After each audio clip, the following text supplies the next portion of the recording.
Hello everyone. Today we are going to listen. Those who try to lead us away from God. I'll see you at the end of this video in a short reflection.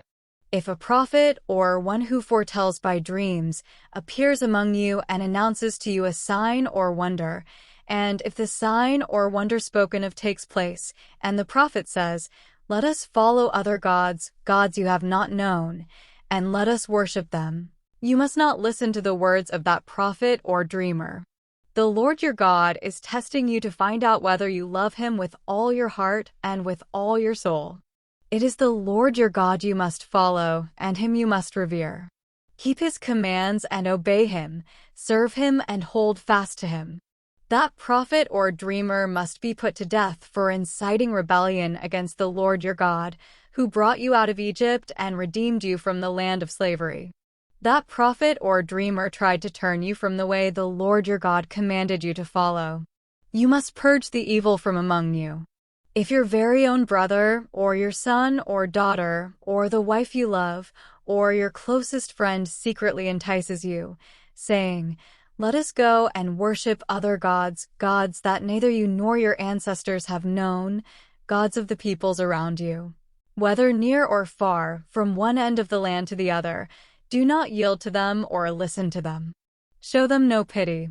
Do not spare them or shield them. You must certainly put them to death. Your hand must be the first in putting them to death, and then the hands of all the people. Stone them to death, because they tried to turn you away from the Lord your God, who brought you out of Egypt, out of the land of slavery. Then all Israel will hear and be afraid, and no one among you will do such an evil thing again. If you hear it said about one of the towns the Lord your God is giving you to live in that troublemakers have arisen among you and have led the people of their town astray, saying, "Let us go and worship other gods, gods you have not known," then you must inquire. Probe and investigate it thoroughly. And if it is true and it has been proved that this detestable thing has been done among you, you must certainly put to the sword all who live in that town. You must destroy it completely, both its people and its livestock. You are to gather all the plunder of the town into the middle of the public square and completely burn the town and all its plunder as a whole burnt offering to the Lord your God. That town is to remain a ruin forever, never to be rebuilt, and none of the condemned things are to be found in your hands. Then the Lord will turn from his fierce anger, will show you mercy, and will have compassion on you. He will increase your numbers, as he promised on oath to your ancestors, because you obey the Lord your God by keeping all his commands that I am giving you today and doing what is right in his eyes. Here God teaches us that it's our own responsibility to keep obeying him always, and so we must be careful not to follow anyone who incites us to disobey him. We must obey God above all things.